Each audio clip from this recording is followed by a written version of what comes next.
Hey there and welcome. So let's get right to it. Are you over 60 and are you sick and tired of waking up all night long to use the bathroom? Well, you're in the right place. What if I told you that this is not just a part of getting older you have to accept? Today, we're going to show you exactly how to take back your sleep. I mean, if this question on the screen feels like it was written just for you, I want you to know a couple of things. First, you are so far from being alone in this. It's incredibly common. But second, and this is the important part, this is a solvable problem. We're not just here to talk about it, we're going to give you the actual tools to fix it. So, here's our game plan for today. First, we're going to uncover the real risks, why this is more than just a nuisance. Then, we dive headfirst into the good stuff, practical, actionable solutions. We'll look at your food and drink, how to retrain your body, and even your sleep environment. And finally, we'll touch on some really important hidden health factors to be aware of.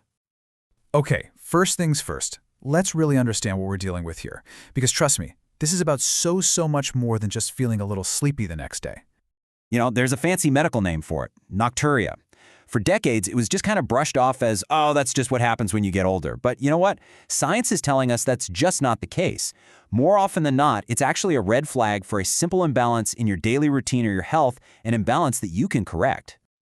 I want you to think of it like a chain reaction. When your sleep gets shattered into little pieces every single night, your body never gets a chance to do its critical repair work. That deep, restorative sleep, that's when your brain files away memories and your body heals itself.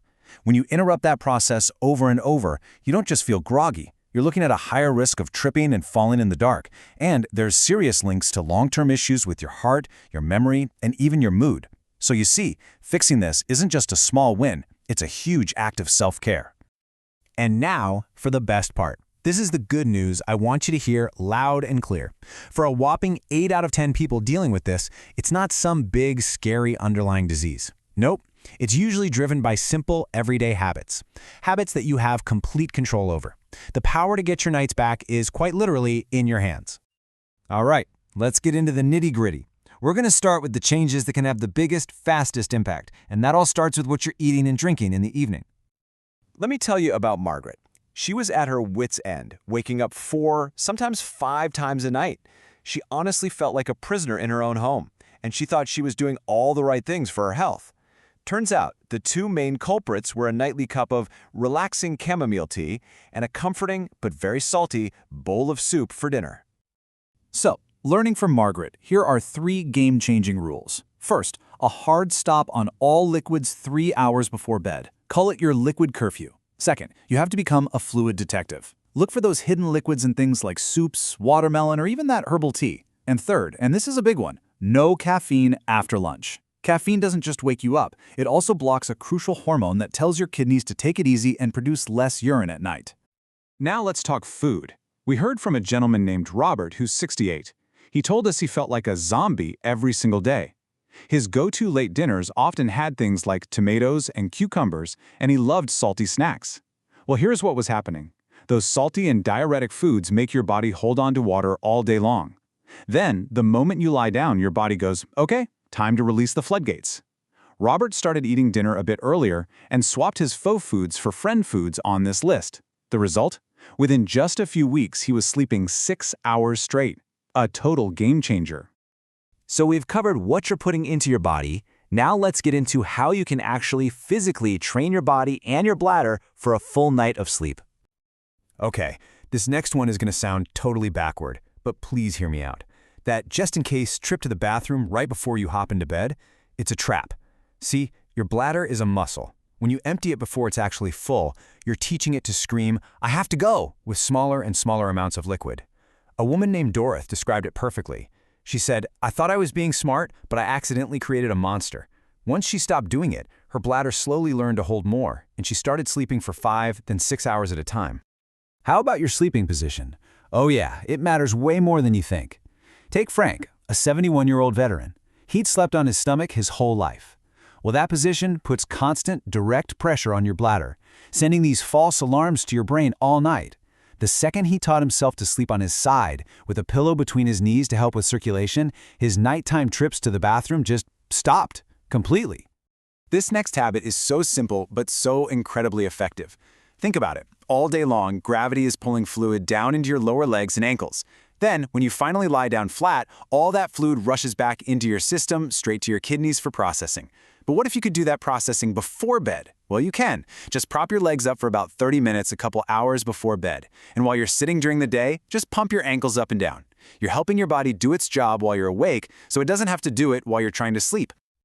All right, on to section 4. We're going to look at something most people never ever consider when it comes to nighttime waking, your actual sleep environment.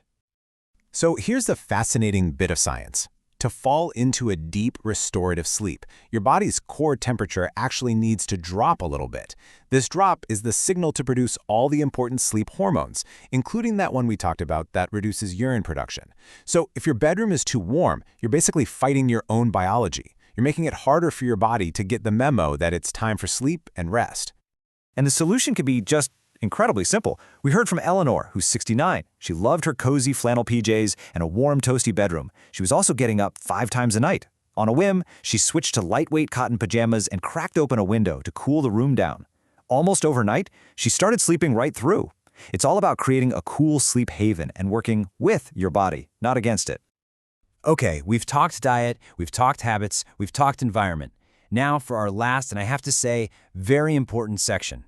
We need to look at some potential health factors that you should absolutely discuss with your doctor. Okay, listen up, because this one is a really big deal. Sleep apnea. It is a major and way too often undiagnosed cause of nocturia. Here's the deal. When you stop breathing for a moment during an apnea episode, your body freaks out. It goes into stress mode and releases a hormone that tells your kidneys to dump water immediately to try and lower the pressure on your heart. If that description on the right, the loud snoring with pauses or gasps, sounds even a little bit familiar, you have to promise me you will talk to your doctor about it. It is absolutely crucial. And finally, you have to be a detective about your medications. So many common prescriptions, especially diuretics, water pills, can be the direct cause if you take them too late in the day. Now, let me be crystal clear. Never, ever change your medication schedule on your own. But do have that conversation with your doctor. Ask them, hey, could the timing of this be affecting my sleep? Certain supplements might help too, but again, please talk to your doctor first to make sure they're safe and right for you. So as we wrap this up, if there's one thing I want you to take away, it's this. I know this whole issue can feel completely out of your control, just overwhelming. But for most people, the solution is right there. It's in a handful of small, simple, consistent changes to your daily life. The power really is in your hands. Hey, remember Robert from earlier, the one who changed what he ate for dinner? This is what he told us after a few weeks. Think about that. It's not just about not being tired. It's about feeling younger, more energetic. It's about getting your life back. That's what's on the table here. So I'll leave you with this one question. You don't have to tackle all of this at once. That's too much. Just pick one. What is the one simple change you're going to try tonight? Are you going to set that liquid curfew? Prop up your legs while you watch TV? Maybe just turn down the heat a little. Your journey back to a full night's sleep starts with that one small step. Thank you so much for joining us.